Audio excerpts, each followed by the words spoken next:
Daras pagi 26 Desember 2024. Bismillahirrahmanirrahim. Assalamualaikum warahmatullahi wabarakatuh. Bapak-bapak, ibu-ibu, rekan-rekan, dan adik-adik sekalian, pada daras kali ini akan disampaikan kembali mengenai tafsir dari surah Al-Fatihah ayat ke-7. Hazrat Muslih Ma'ud radhiyallahu ta'ala anhu di dalam tafsir kabirnya menyebutkan bahwasanya kesempurnaan manusia itu ada 3 macam. Yang pertama secara duniawi, kedua secara agama, ketiga secara agama maupun duniawi. Puncak dari segala kesempurnaan duniawi adalah kerajaan. Puncak kesuksesan dan kemajuan agama adalah kenabian. Sedangkan puncak kenikmatan duniawi dan agama adalah nikmat berupa banyaknya raja-raja dan nabi-nabi yang diutus oleh Allah Subhanahu wa taala. Hal inilah yang dinisbahkan kepada Bani Israel oleh Nabi Musa alaihissalam di dalam Al-Quran surah Al-Ma'idah ayat ke-21. Di mana Nabi Musa alaihissalam bersabda kepada kaumnya, "Ya kaum, wahai kaumku, uzkuru ni'matallahi alaikum. Ingatlah akan nikmat Allah kepadamu sekalian. Irja'ala fikum anbiya'a, ketika Dia mengangkat nabi-nabi di antaramu, wa ja'alakum mulukan, dan menjadikanmu raja-raja, wa atakum ma lam yu'ti ahadam minal alamin, dan memberikan kepadamu sekalian apa yang belum pernah diberikan kepada seorang pun di antara umat yang lain."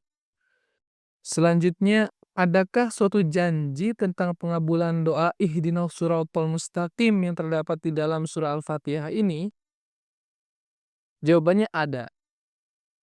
Allah Subhanahu wa taala berfirman di dalam Al-Qur'an surah An-Nisa ayat ke-67 sampai 70 yang berbunyi, "Walau annahum fa'alu ma yu'adzuna bihi." Bahwa orang-orang yang mengamalkan apa-apa yang diperintahkan kepada mereka itu lakana khairan lahum, maka hal itu akan memberikan hasil yang baik bagi mereka, wa syadda tathbitan, menguatkan iman mereka, wa idzal la'atainahum min ladunna ajran 'azima, membuat mereka menerima ganjaran yang besar dari Allah Subhanahu wa taala, wa lahadainahum siratan mustaqiman, serta Dia akan memperlihatkan siratal mustaqim kepada mereka. Wa may yuti'illaha war rasul, selanjutnya dengan menaati Allah Subhanahu wa taala dan Rasulnya sallallahu alaihi wasallam, faulaika ma'al ladzina an'amallahu 'alaihim, maka mereka akan dimasukkan ke dalam golongan orang-orang yang memperoleh nikmat dari Allah Subhanahu wa taala. Apa itu?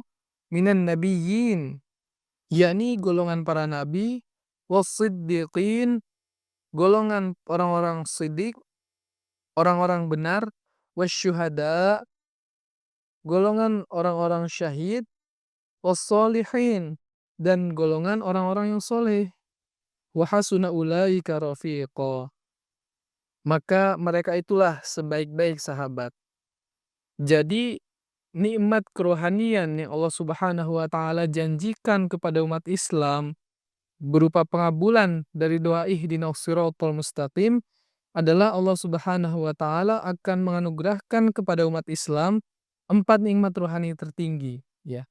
Yani mereka akan termasuk di antara golongan para nabi, mereka akan termasuk di antara golongan para siddiq, orang-orang benar, mereka akan juga termasuk ke dalam golongan orang-orang syahid, dan mereka juga akan termasuk di antara golongan orang-orang soleh.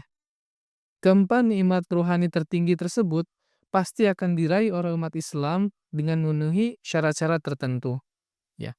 Inilah janji tentang pengabulan doa ihdinas siratal mustaqim yang terdapat di dalam surah Al-Fatihah.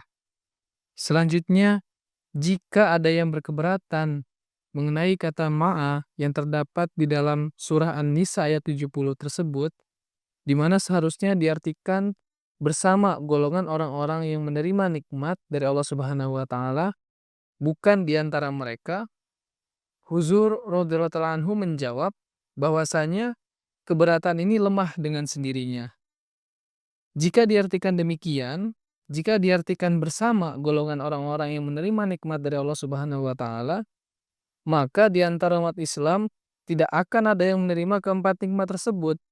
Yani tidak akan ada di antara umat Islam yang menjadi nabi, yang menjadi siddiq, yang menjadi syahid, atau bahkan tidak ada di antara umat Islam yang akan menjadi soleh, ya. Melainkan hanya bersama keempatnya saja. Makna ini tentunya ditolak oleh Al-Quran.